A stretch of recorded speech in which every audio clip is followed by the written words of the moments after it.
Welcome your faces back to episode number 59, season 2 of the series Profit or Loss. Now, before we get into this one, I don't want to spoil or ruin anything because I don't know how this one's going to go. However, this could be our final episode of season 2. Let me explain. Currently, we're looking at a total profit of £1,624. The season will finish when we hit a target of £2,000. I've got some adjustments to make. One of them is that I've just sold the faulty 3080 Ti. It wasn't as much as what I paid for it, which is £204.25, but it was pretty close. Then on top of that, I've just sold the ROG Ally that we fixed in the last episode number 58. I don't know if when I add these up, they're actually going to go over 2,000 or be just under 2,000. I know how much they've sold for, but I don't know if that's enough to tick it over or not. Let me quickly fill in some information. The GPU is sold for $163.98 after, of course, eBay fees, etc., which only now gives us a loss of £45.27, which was a lot better than the 210. The ROG Ally, which is zero postage, I actually think postage for the GPU is going to be £3.99, but for the ROG Ally, postage went through eBay, which means that it's zero on here, and I actually sold that for $273.64. Wow, so my predicted profit was 173, and our actual net profit was 173.64, and this is because of eBay fees of around about 9%. So we've got the 300 minus the 27, which gives us the estimated here. However, this actual eBay sell price includes the eBay fees, and sometimes it's not 9%, but looks like we were pretty bang on in this circumstance. So with these figures taken into consideration, where does that leave us with our actual total profit? £1,957.65. Wow. We only need a profit in today's video of £42.35 to reach our target. So this genuinely could be the end of season 2. When this happened in season 1, I wasn't ready, but you know, today might be the day. What item is it that we're going to attempt to fix today in order to make a profit? We have a box that I paid a grand total of £120.96. I actually bought this about a month and a half ago as well, by the way. It's just been sat around because I've had so many different things to fix. So I'm excited to look at this. What is it I can hear you screaming? It is.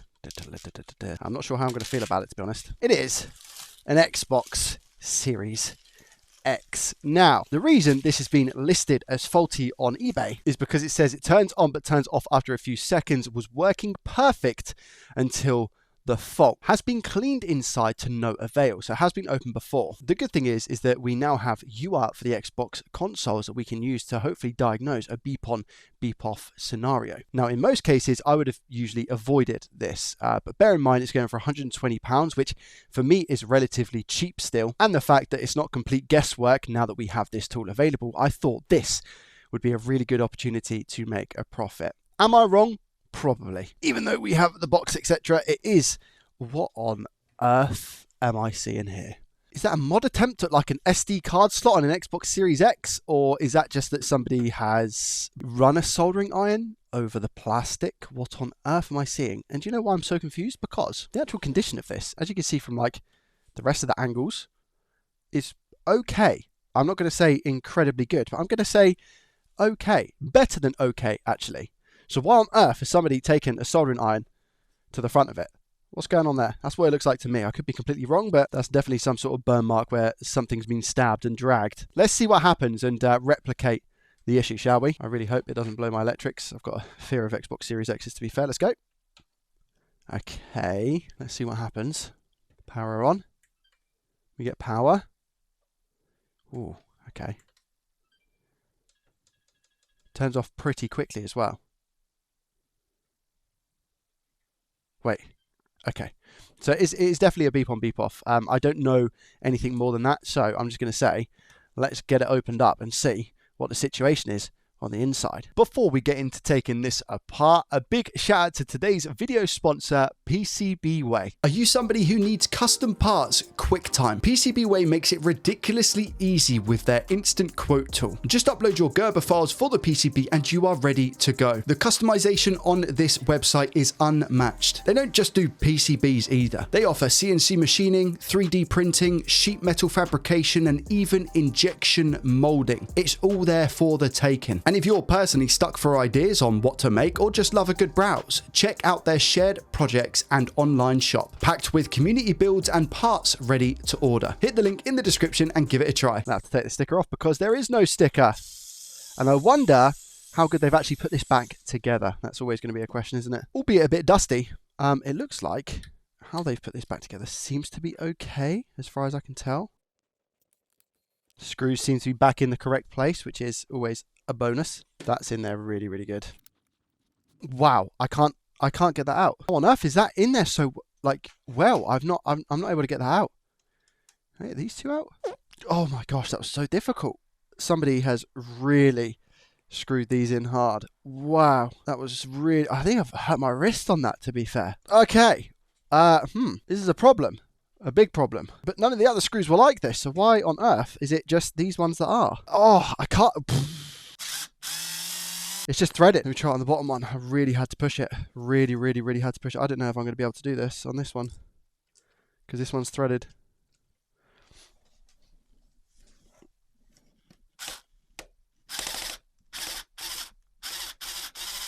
It's completely threaded. It's completely stripped. I can't get that out. I wasn't able to get that out with the this one either. And now it's just a... now it's pretty much just a hole in the screw. Why? That's what happens, I think, when because that's not humanly possible. Like, you can't do that with the human strength you have in your hand. So this is somebody's put this back together with a electric screwdriver and put it on like the max torque. And what they've done is they've just carried on going and completely dispatched this. Completely dispatched it. And now I've got no chance of getting in here. And I'm going to have to break some stuff. I don't know what to do. This is awful. I wasn't expecting this, that's for sure. I've never seen it before, on an Xbox Series X at least. I've seen issues with the screws that are in here. Oh, that actually scares me a lot, because the long ones that go through this big, thick chassis here, through the heatsink and everything. If the person who had this before has done these ones as tight as what this one is, I don't stand a chance. I don't even know how I'm going to get this out. I might have to ruin the case, which is a shame because it was in very good condition, but I might have to ruin the case because I can't physically take this out with that screw in. It's impossible. Yeah, 10 doesn't fit it. A 9's not going to fit it either. You have to cut around the plastic on the bottom, I think. The alternative is to just use a Dremel, right? And if I use a Dremel, I could slit potentially the screw, but I mean, at that point, the chassis is ruined anyway. And luckily, I've got a few Xbox chassis. And the thing is, I don't even know if I put a slit in this. I genuinely don't know if I'm going to be able to get enough torque to actually just take it out. When in doubt, burn it out. I feel so sorry for my soldering iron tip that I'm actually doing this. Obviously, don't recommend anybody doing this, let alone myself. Horrible. I can't believe I've needed to do that, and it's really upsetting. Could have Dremeled, but again, I'm going to ruin the casing at that point anyway. That's what we look like. That's that screw. I do wonder now how bad the other ones are going to be. How am I getting... I don't know if I'm even going to get this out here. Worst thing is, like, if I can't get this out, I'm going to have to put it back in this chassis, which is going to be an absolute nightmare. Deal with that when it comes to it. For the time being, am I going to be able to get further in this? I have no idea. Yeah, these long ones actually seem to be okay. For now, anyway, I guess. I can see some sort of flux or liquid damage here. Wait, let me get the power supply out. What? Right, let me go under the scope because I can actually see some liquid damage on this top board. I'm kind of tempted to take off the this as well to see if there's any other liquid damage on here. I can definitely see something. And there's a lot of dust here as well. Okay, first things first. I mean, I've still got this board intact, but the viscous paste down here is missing. So it's definitely not here either. So on the big block, you know. So it's actually missing from here. I also realized that I don't have to replace the chassis stupidly. I could just replace this sort of mid-frame, this big metal piece. But anyway, back onto this. So this just looks super dusty. The viscous paste is missing here. So as the listing states, it has been opened before, as well as the fact on the SSD card bit as well, this has been taken out because it's loose. However, that wasn't pushed all the way down, this ribbon cable, but I don't think that would be the main cause. Quickest thing to do here would be to UART, but I'm just going to inspect some liquid damage that I found on here. It might not even be, it just looks like a sticky sort of residue. It doesn't look like complete and utter bread and butter liquid damage, but it's a clue. Over to our scope then, where are you? Where was it? Yeah, here, it was around here. It doesn't look as bad as what I thought it did, just on the face of it. You might be thinking, Joe, what? Joe, what liquid damage are you talking about? It does look a slight different colour just around here. You can see it. Yeah, look, we've got some sort of water or something here. It looks to be sticky though. I'll try and clean it with IPA. And the general rule of thumb that I've learned is that if you can't clean it with IPA, then it's some sort of fizzy drink, because water will clean it up very well. If I just try and clean that, yeah, it's some sort of fizzy drink. So it has had some sort of liquid damage. So I think our best bet is actually going to be to UART it straight off the bat and see if we can get some sort of error log to show us the direct issue. Could be the SSD, could be other bits and bobs. I will need to also maybe continue taking it apart to make sure that the other underside of the board is okay. But for the time being, I think UART is going to be our best friend, just to see if it points anything obvious out to us, like a bad RAM chip or something along those lines. Because this bit of liquid damage is, I don't think it's enough to cause us any harm, to be honest, unless it's spread through one of the connection points, which is, as we know, always a possibility. So let me do UART on this. All right, I think I've hooked everything up correctly. COM port 4, I'm going to press connect. I think it's testing RAM. I don't know. So what do we have? SMC runtime ext post. So this looks quite late into the sequence. Hey, EC04 SMC runtime ext post. SMC shutdown general error, often byproduct low priority. Last code before EC04 is usually the actual error, which is 04A5. Supposedly, anyway. I've just realized if I go up, I've put Series S. Let's change that and see if that actually, I'm going to close it and open it. Maybe it'll be the same. Who knows? Oh, well, that one was straight away. Same error. Okay, so it is the same. So it's very slow. All right, so I've tried it a couple of times now. I've also updated the firmware on the PiPico just to make sure that everything was up to date. And now what I actually get is no error at all when I go to power the device on. And the closest thing to it is this 04A5. Now, as always, I've turned to my Discord for help. Shout out to Ben, who actually states that the reason there is no error message specifically pointing to maybe, like a bad component or, bad SSD is because he's got one of these himself and it's an unknown fix as of yet. So perhaps more common than we thought. But just to give you an idea of what Ben has tried with this specific error, cloning the SSD to another one, changing the South Bridge board, replacing the power supply. He's checked all the power rails that they're working and have a healthy resistance, and he's confirmed it's also not a RAM error. He's also said doing an XBFS repair, but I'm not too sure what that one is. But if you have an 04A5 error on an Xbox Series X and it's a beep on beep off, supposedly it's an unknown issue at this moment in time. That, however, will not stop me from at least taking this apart and seeing what the state of the board is underneath. I'm not going to waste your time with the boring stuff. So if I do find anything that's worth mentioning, I'll do exactly that. But it's not looking good. Now, what I will say is there's hardly any thermal paste right here. I mean, I understand that it gets squished and whatnot, and over time it does potentially dry up, but that is just not a lot of thermal paste making contact with the copper heat-sinked here, is it? It doesn't look great. You can see pretty much most of the die here. So it wouldn't surprise me if this chip did just potentially overheat, But what I'm going to do is just replace that quick and see if that makes a difference. I don't think it's going to. I don't think it's going to be something like a cooling issue where the SoC is just getting too hot and then it turns off. I don't think that is going to be the case. However, I mean, at this point, it's worth a try. Just in case people are wondering as well, I have checked all of the rails on the board using most of the test pads that we have, memory, clock, everything like that. All of the voltage rails as well, 3.3, 5, 12, just to see what it was like. And again, they all seem absolutely fine. CPU core and GPU core seem to also be no issues. Thermal paste replaced. Is this some sort of a miracle job? I highly doubt it, but we shall find out in a second. 3, 2, 1.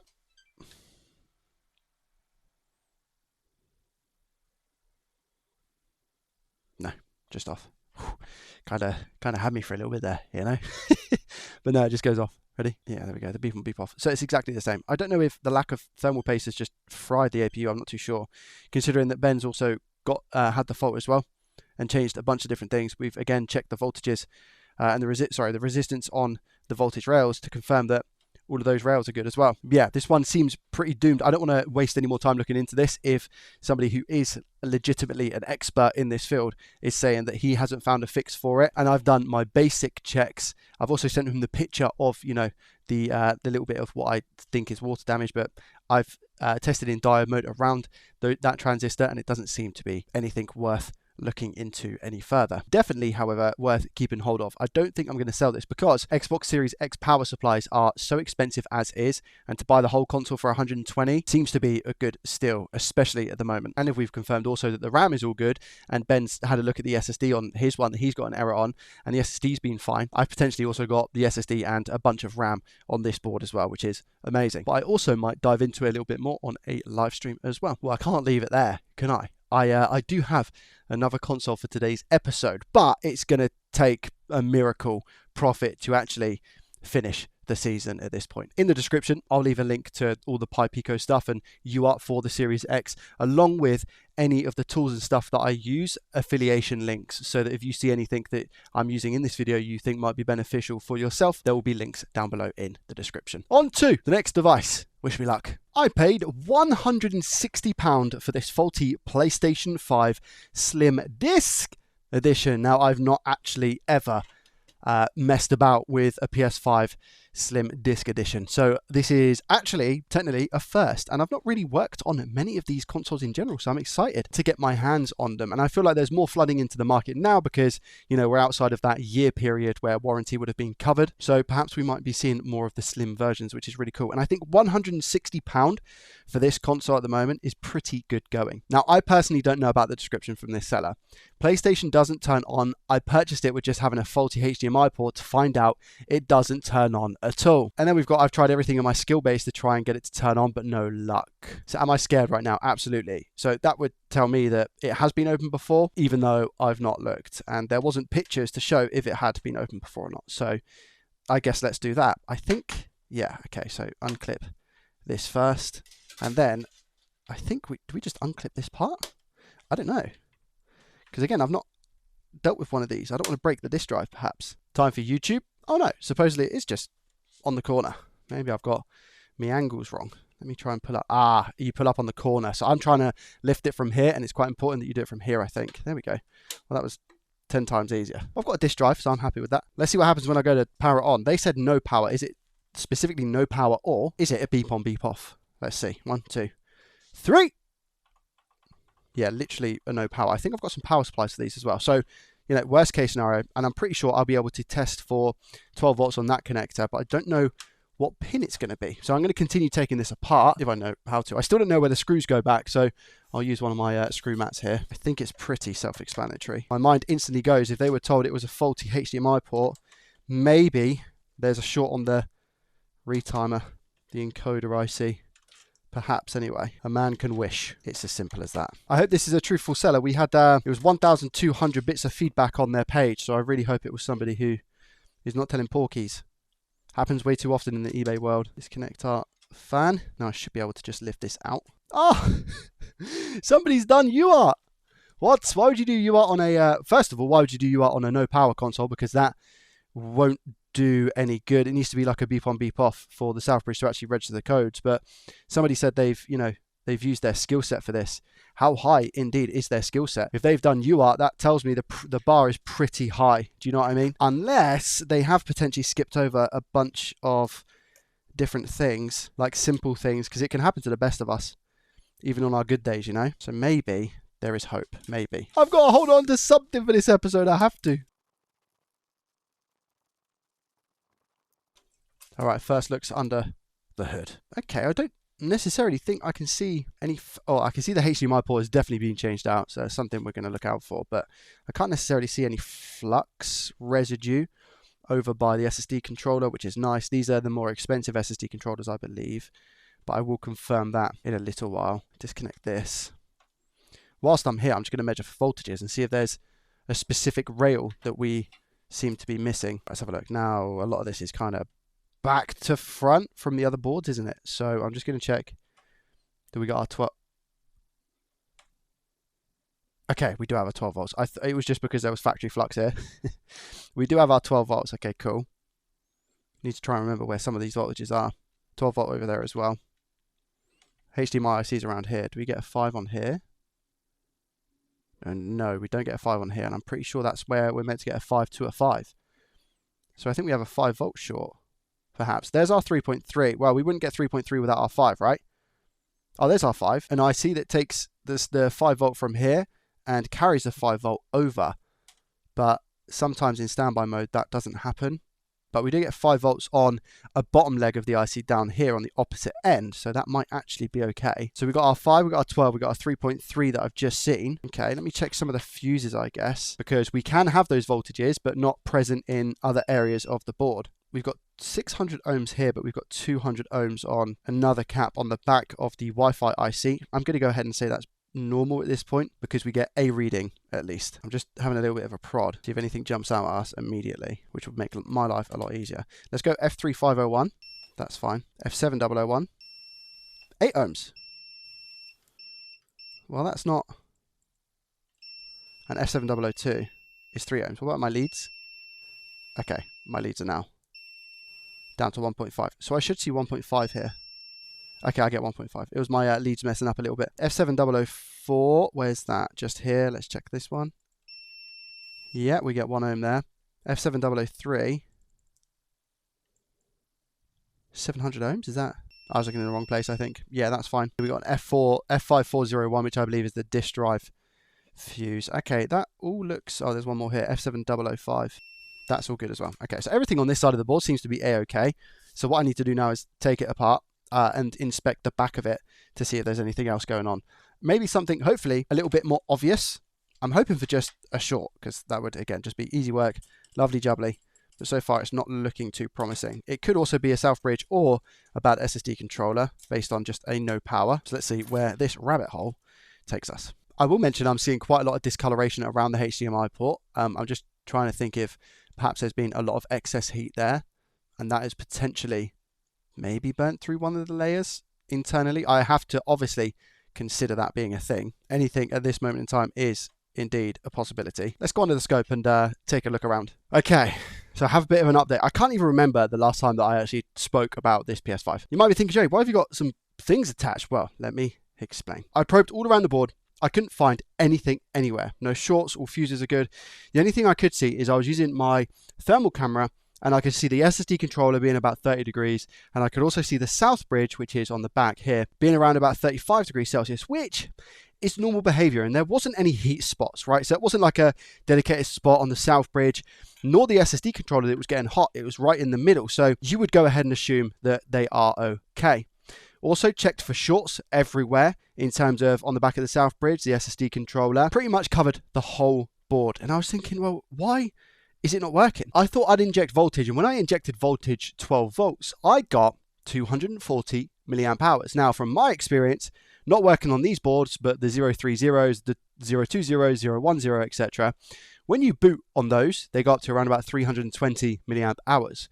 So I was seeing 240, which made me think, oh, potentially it is a south bridge then, which is the boot sequence, something's interrupting it from getting up to that 320. Then again, after speaking to Ben, he informed me that on the slim model 040 and above, you don't get 320 milliamp hours, you get 240.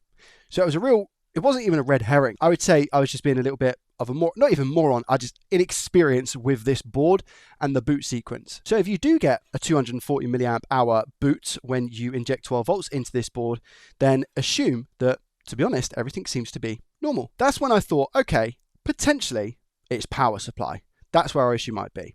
So this is where I'm at now. I don't know if it's going to work. I've got a button. I know my power supply can't fully boot the PlayStation 5 because it actually requires, I believe it's more than the 5 amps that it gives out. However, it will give me a good indication as to whether it is potentially just a power supply issue. I mean, that would be amazing. I'm pretty doubtful because I get 12 volts from the power supply, but 12 volts from the PSU doesn't always mean that it's good. So let's see what happens. So if I need to turn the power supply on first.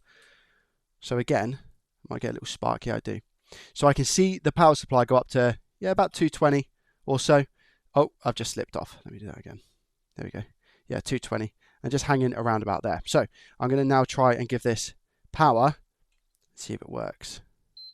Oh, okay. So it does work. So it's got to be a faulty power supply, or there is another explanation here. It could be a bad power button because I'm using a power board. So it could be either or, and I just have to work out which one it's going to be.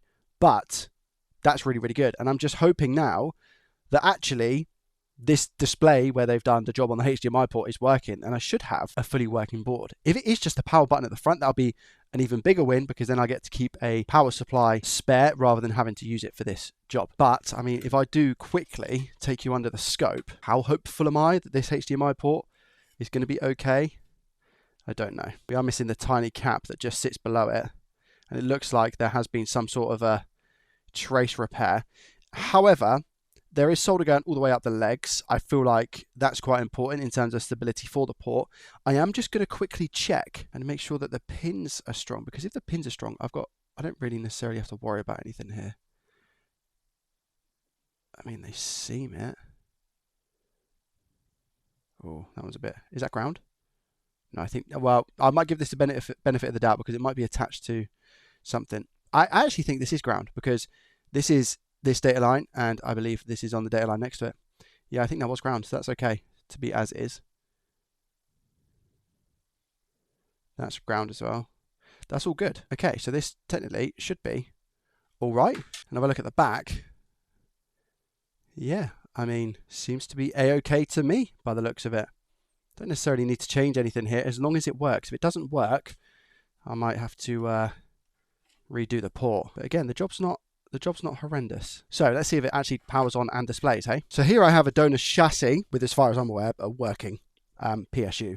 What I'll do, do you know what, I won't put any liquid metal on there because as long as I get a little bit longer than just the standard what I was getting, I think we can then call it okay. So let me just plug that in. I'm not going to plug this in because I want to test and see if this is going to be the issue or not. So if I use this and this, well, I'm just confusing myself because if I now use this and it's got this power supply, technically I'm still using two different things. Let me just see if it powers on in this chassis then, I guess. I've not known these cables to go bad, but again, I've not worked on so many of these, so I can't really apply any logic at the moment. Like I don't have enough data in my brain to confirm like if that is a possibility, you know. Maybe it's a common thing with these. If you've had experience with them, please let me know down below in the comments. Now, there's liquid metal on the actual APU itself, so it should have enough to survive for a little bit. And like I said, I think the only reason why it wasn't powering on correctly is because my PSU can't handle the full load. However, this has had UART done to it, so somebody might be telling porcupines. Let's see. Power's in. All right. 3, 2, 1. Power on. Turn off. Ah, porcupines. Porcupines. Wow.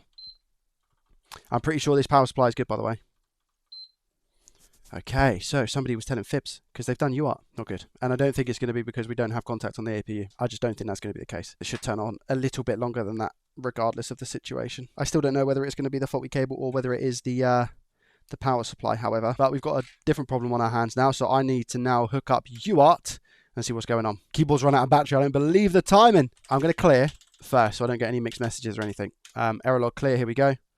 And now I'm going to power the console on. This will give us new logs. And I'm going to do it a couple of times just to make sure that we don't get varying messages. Right, there we go. So error log 0. Okay. 1, 2. So we got generic power failure. Ooh. Oh, it's even worse. Oh, that's not good. Okay, this is this is saying about the check the MOSFET, but first check the Infineon PWM controller. I've had this before, it has worked, but then that console came back faulty. But I've also had one where it didn't come back faulty. So I'm at a 1-1 situation at the moment. What's the other one? Generic power failure?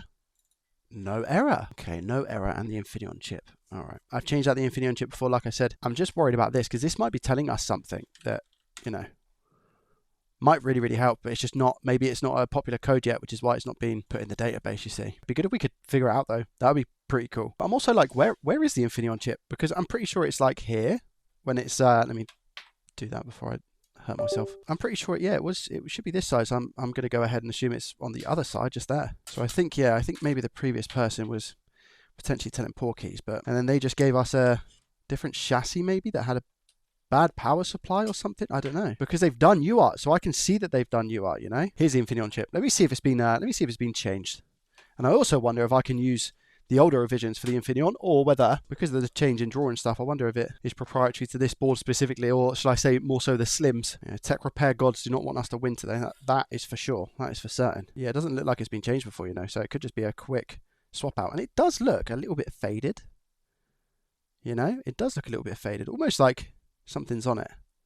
But the right and right at the bottom looks different, as does the logo. So, I mean, there is potential here that it just got hot. Here's a donor one. What's that? XDPE14. XDPE14. It kind of, I mean, that's the same.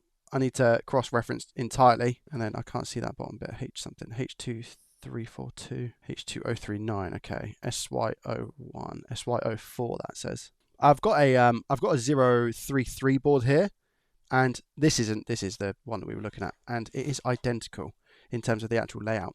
The only thing that's different is at the bottom it says SY03 rather than SY04. So I think I'm just going to go with this and try it, right, and see what happens, because I mean it would be good to experiment and learn using this video as well, right? I'm running at 460 degrees Celsius, airflow speed 99% absolute max. There's no aluminium caps or anything near these, so it should be okay, I hope. There goes one, and this is the chip that I've just taken off the other board that I'm going to place on here properly. Looks good in terms of placement, but we come in with a drop of flux now, so I'm going to come in from the side here, and that is going to be more than enough, probably a little bit too much for my liking. Let's give this a little reflow. There we go. Sits properly into place. This is an SY03 instead of the SY04. Let's see what happens now. Any change or exactly the same? Potentially different error code, we hope. It will pat with the old microfiber. Let it cool down back to normal board temperature, and then we can put it in and give it a test. I have faith that it's soldered correctly. 3, 2, 1.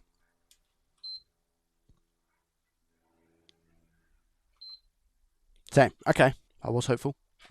What do we get now on UR? Do we get the same code, or is it slightly something different? I've checked, and it's the exact same error. It does say to check a MOSFET on side A. So I'm just going to have a look and see how that MOSFET is holding up, potentially. It's something to look at. And maybe I should have looked at it before I went ahead and changed out the Infineon IC. But I'm going to get my hopes up again. This is the APU. And first thing I'm seeing is a cotton swab here. Now, that's not mine, I'm pretty sure. Why is that there? And then I got to kind of like looking next to it, and I saw this. That to me looks like a little bit of a cleanup of liquido metal. And then if I like bend this up, oh wait there. Let me check under the APU first. Okay, all right. In my opinion, this has all the symptoms of something that has a little bit of spilt liquid metal. So let's just bear that in mind. So we've got that there. Let's check on the power rail. Make sure there's no liquid metal over here. No. I mean, there is every chance that it's gone. Under the APU, from what I've just seen anyway. Looks like somebody has cleared this area up of liquid metal. Can you see? There's like remnants of it everywhere. And I kind of just guess that I got tunnel vision. Like, is that liquid metal or is that? No, I think that's just reflection. But there are tiny shards of it everywhere. And liquid metal is a pain to clean up, as we all know already. I just want to see if there's any obvious liquid metal spill that would easily clean up and at least give me that tiny bit of hope, but definitely doesn't look that way. I'm just worried about here on this corner. Let me check the other sides. That looks all right. It's just this side. I can see little bits of it. Can you see that? Just there. I think IPA and a dream in this situation, by the way, is going to be my best friend. Does it look a little better or not? Yeah. I'd say so. Okay. IPA in a dream. Imagine if that is our fix. I would be very happy, but I can't see it happening. And it just looked like it was in that little tiny corner there, you know, rather than everywhere else. And there is every single possibility that it was just bridging two small balls that ultimately stopped this console from working. 3, 2, 1.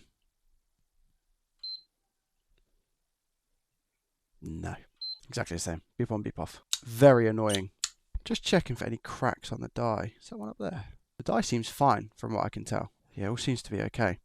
So with this being okay, I mean, the chances of something going underneath the APU and shorting something out is very high. And the issue is if you put liquid metal in an ultrasonic cleaner, it just travels to other places on the board. So I don't necessarily want to do that. I'm just taking the gasket off and seeing if, did it get anywhere under here perhaps? Highly doubtful, But I've got nothing else to lose at this point, right? Is there a seepage of liquid metal anywhere here? Doesn't look it. Not from what I can tell.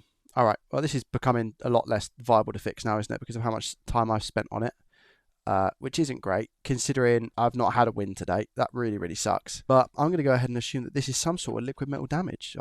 That's what I'm assuming. Therefore, dispatching the APU or something else on the board that I just can't see. And together, I've spent a good couple of hours on those devices now, so that's not great. Before I wrap up, I actually need to determine what the issue was on the other base for this PS5 Slim. Was it a bad power supply or was it a bad front power cable? So let me check that real quick. I will say now as well, I'm going to keep it for the time being. Why you're thinking is because I've got a disk drive, which instantly adds value.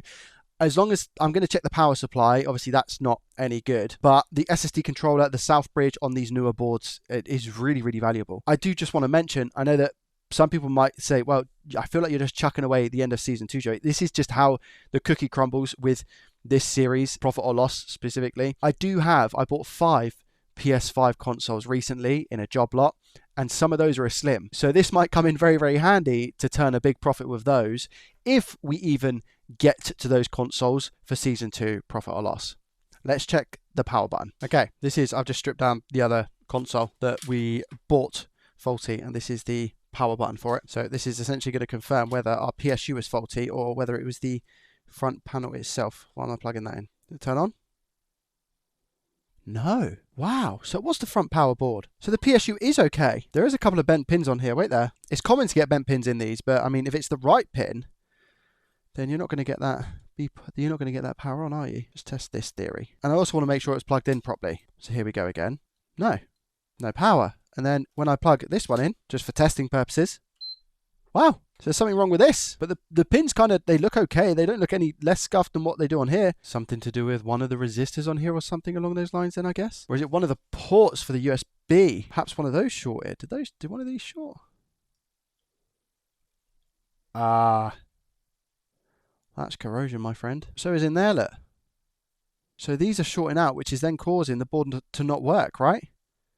That must be the case. Pretty sure we're not meant to look like that. Which, unfortunately, does now have me thinking. Like, there is a USB-C controller IC on this board. And I'm like, has that taken a little bit of a hit because of the water damage that we have on these pins here? This is our clean one that I was using earlier. Oh, wait, what? What? Oh, is that factory or something then? This is the one that works. Wait, what? Yeah, it's definitely not meant to be there. Maybe it's quite common though. This was a donor one that I have. I'm going to take this one, which was the one that supposedly broken, and give that a clean with the IPA and see if it works, because why not? All right, this is after a clean. Yeah, so much better. I wonder if this will work now. Have we cleared any potential shorts? This would be crazy work if that is the case. See what happens.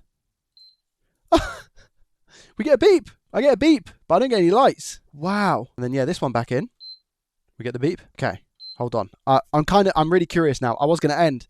Now I'm curious because the USB-C I got, maybe this connector here might have a little bit of something bad in it, you know, which is causing a short. And then I've also got the possibility of the USB-C controller. I hate and love this hobby sometimes because I don't need this glimmer of hope in my life. Well, here's that USB-C controller chip. Checking for shorts. 703 there. But these do go to, I'm pretty sure these go straight under APU because look, we've got that here. If you follow this, look how it goes straight under APU. I wonder if that is what our issue was. There was a short on those ports. Those ports, after going through this chip, go straight to the APU. I wonder if that's the case. I found a slim in my donut board pile. I don't know what this chip is. I should probably Google it. Reminds me of, it's very, very similar how I'm going to swap this out for like a P13 USB on a Nintendo Switch. Very similar. You're coming with me. Now, the other explanation is that it's already gone through to the APU, and therefore, the APU is fried. Get that one roughly right. Come in with our fluxation. Spread it around. I think it's quite far off, to be honest, so I'm going to have to guide it into place, hopefully. There we go. I think we're good. Imagine if this is our issue. Lord Glove. The first time for everything. Let us see what happens. Donor chassis, it's your time to shine. I'm so confused with everything I've got laying about at the moment. I have no idea what is what. If it works, I'll be extremely shocked. 3, 2, 1.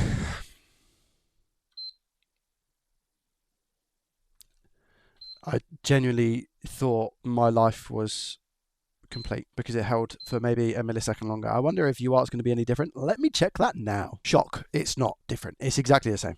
I mean, it was a good reach, wasn't it? But yeah, I feel like I've spent enough time on this now to kind of call it quits, especially that extra half an hour or so on another potential red herring. What I will say, however, is please make sure to check your USB ports on the PS5s, because there was 2 there, identical, that had seemed to gather some sort of either dust or corrosion there. So yeah, just be careful of that. Let's wrap up today's episode, unfortunately. Okay, Sally, I'm so sorry to do this to you. I apologize. Just a reminder, 195765. I can't even remember what I paid for the items. 160 for the PS5 Slim and specifically 120.96 for the Xbox Series X. Sale price 0 on both, 0 here as well, and a 0 on the postage.